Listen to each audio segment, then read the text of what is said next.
पिछले कई दिनों से या यूं कह लें कई महीनों से जिस एक काम में लगा था, अब वो काम आपसे साझा करने का समय आ गया है।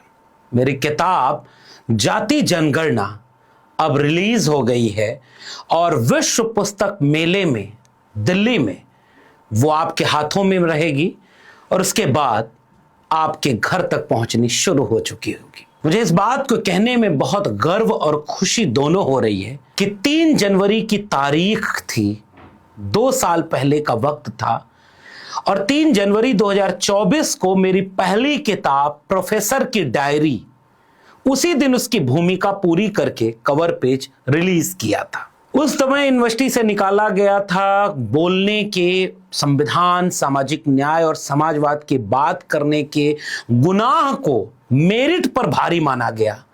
विश्वविद्यालयों में आरएसएस के कब्जे के तहत उन तमाम लोगों को उससे बेदखल किया गया जो उनसे असहमत रहते हैं, और उसके भीतर भीतर शिक्षा व्यवस्था में जितना कुछ खतरनाक काम हो रहा है उन सबको मैंने उसी किताब में दर्ज कर लिया था।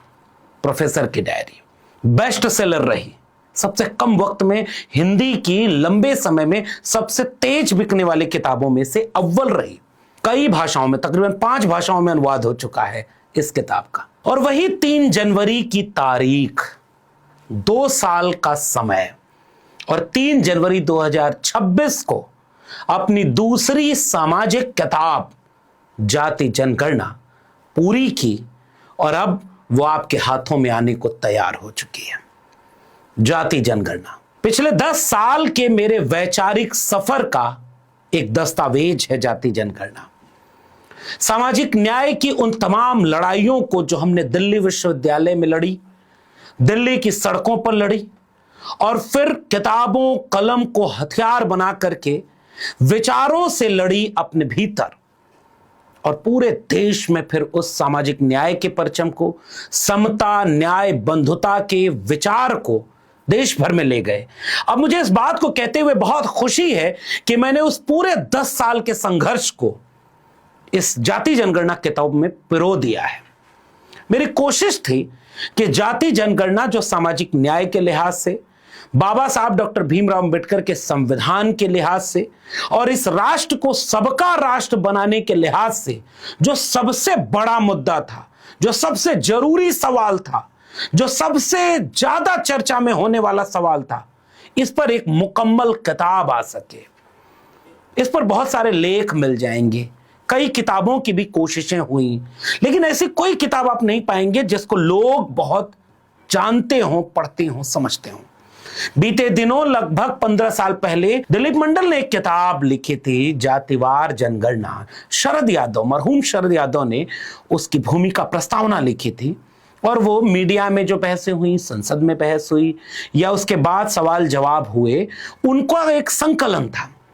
अभी हाल ही में जब मैं ये किताब पर काम कर रहा था तो आनंद तेलतुंबड़े की एक किताब आई है, कास्ट कॉन्सेंसस, जो जाति जनगणना के एक तरह से खिलाफ है, उसे खारिज करती है। मैंने अपनी कोशिश की अपनी किताब में कि आखिर में उसके भी सवालों का जवाब दे सकूं। तो जब मैं पिछले 10 साल पहले उन लोगों में शामिल था जो देश में बहुत थोड़े से लोग थे, गिने चुने, विश्वविद्यालयों में, बौद्धिक जगत में, मीडिया में या जनता में, जो जाति जनगणना के मुद्दे पर लिख रहे थे, बोल रहे थे, पढ़ रहे थे और देश को कह रहे थे कि यह मुद्दा देश के निर्माण का मुद्दा है।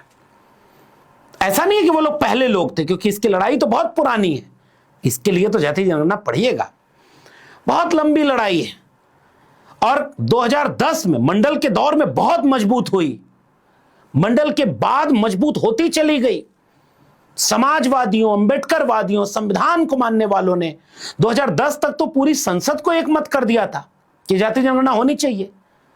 आत्म में साजिश हो गई और साजिश के बाद फिर वो जाति जनगणना की मांग आंदोलन में तब्दील होने में 10 साल लगा। और उस समय जब कोई कम बोलता था, थोड़ी बहुत बोलता था, बीच बीच में याद कर लेता था, उस समय हम लोग उन लोगों में शामिल थे जिन्होंने इस मांग को उठाया, इस पर लिखा, पढ़ा, बोला। और जब पढ़ने के लिए खोजते थे तो एक मुकम्मल किताब नहीं मिलती थी, कायदे से कहानी समझ में आए। और कई ऐसे सवाल थे जिन सवालों को चौराहों पर उछाल दिया जाता था। ए जातिवार जनगणना वाले, तुम जातिवाद बढ़ाना चाहते हो। जातिवार जनगणना अंग्रेज कराते थे, उसके पहले तो कोई सबूत ही नहीं है। अंग्रेज इसलिए कराते थे क्योंकि देश को बांटना था, जातियों को बांट करके आपस में लड़ाना था। तो अंग्रेजों ने जातिवार जनगणना इसलिए की क्योंकि जातिवाद फैल सके देश में। अब जातिवार जनगणना की जरूरत नहीं है। अब तो गरीबी के आधार पर आरक्षण होना चाहिए, अमीर गरीब की गिनती होनी चाहिए। जातियों को खत्म करना है, इसलिए जातियों को गिनना बंद कर दो। जातियां गिनोगे तो जातिवाद बढ़ जाएगा। ऐसे तमाम सवाल एक वर्चस्वशाली तबके की तरफ से जनता में फेंक दिए जाते थे। इन्हीं पर टीवी में बहस होती थी, इन्हीं के हित समूह के लोग टीवी में बैठ करके कहते थे कि हाँ जाति की बात क्यों है, और इस तरह से पूरी बहस उसके खिलाफ बौद्धिक तबके में चलाई जाती थी।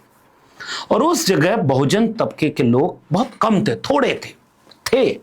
वो लेख लिख रहे थे, वो आंदोलन कर रहे थे, वो सड़क पर थे, विपरीत हालातों में भी वो लड़ रहे थे। और जाति जनगणना किताब में उनके भी किस्से हैं। और उस दौरान मुझे ये लगा कि कुछ सवाल ऐसे हैं जिनको मुझे जवाब सोचना चाहिए, लिखना चाहिए, ताकि आम जनता उसे पढ़ करके तर्क की तरह ले।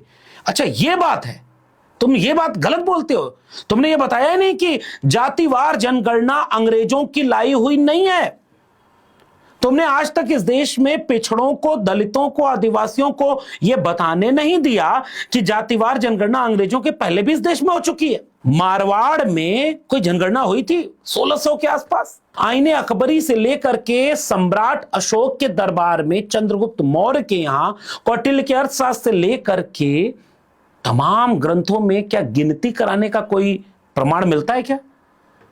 अच्छा उसके और पहले चले जाएं तो दुनिया में गिनती शुरू कब हुई, जनगणना शुरू कब हुई? इतने रोचक, इतने शानदार, इतने अच्छे तथ्य मिले जो ऐसा नहीं कि मैंने खोजा है, उस पर किताब लिखी गई है, उस पर काम हुआ है, लेकिन वो आम बहस से गायब था, उस पर बात कम होती थी। और दक्षिणपंथी वर्चस्वशाली मुट्ठी भर जो अपने को बुद्धिजीवी कहते थे और जो कहते थे कि वही देश चला रहे हैं, उन्होंने वहां तक जाने ही नहीं दिया। वो अंग्रेजों को दुश्मन बना करके वहीं खत्म कर दे रहे थे सवाल को। तब मैंने ये समझा कि जातिवार जनगणना उन कहानियों को कहने की दरकार रखती है जो भारत में अंग्रेजों के पहले क्या क्या हुआ उसकी कहानी कहते हैं।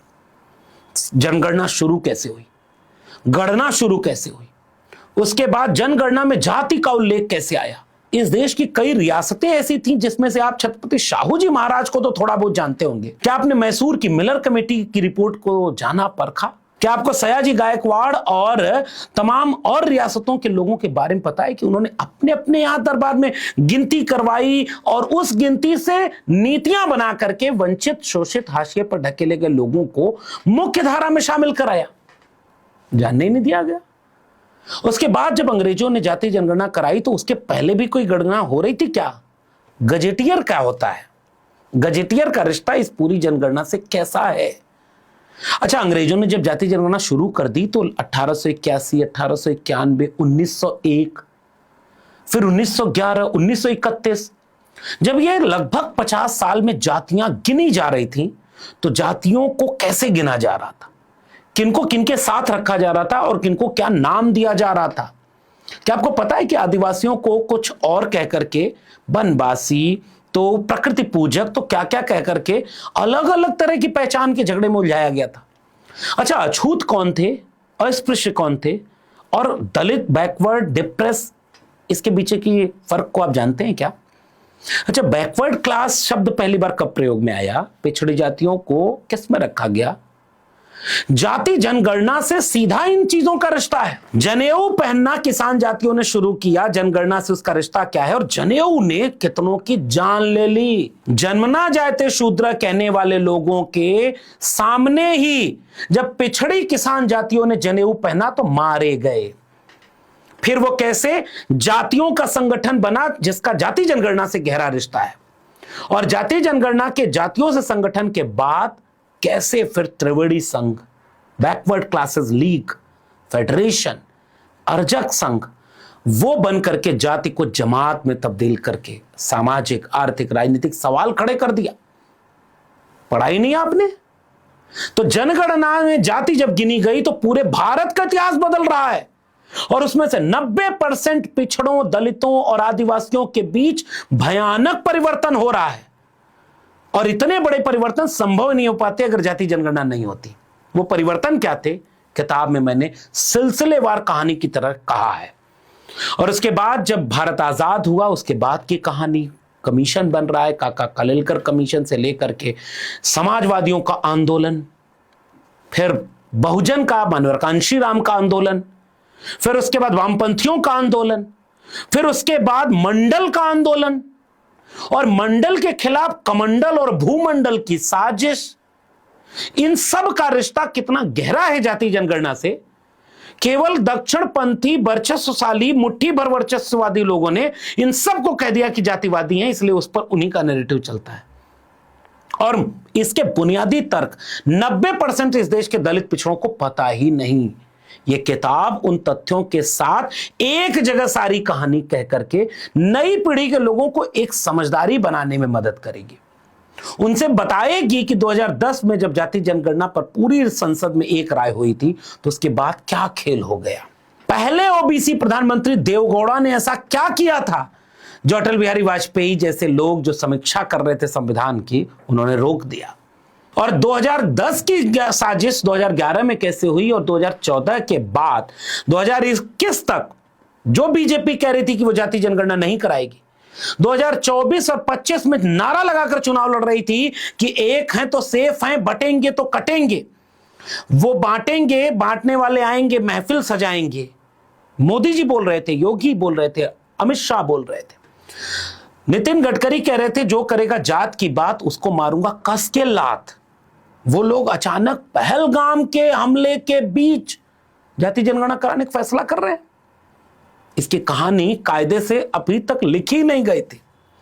कहानी यह नहीं लिखी गई कि इतनी आपात में परिस्थिति में क्यों फैसला हुआ, क्या उसके पीछे कोई गहरी साजिश है, या जो अखिलेश यादव के पीडीए में जाति जनगणना एक जन आंदोलन बन चुका था, समाजवादियों के घोषणा पत्र में जन आंदोलन बन चुका था, बहुजन पार्टियों के घोषणा पत्र में जन आंदोलन बन चुका था।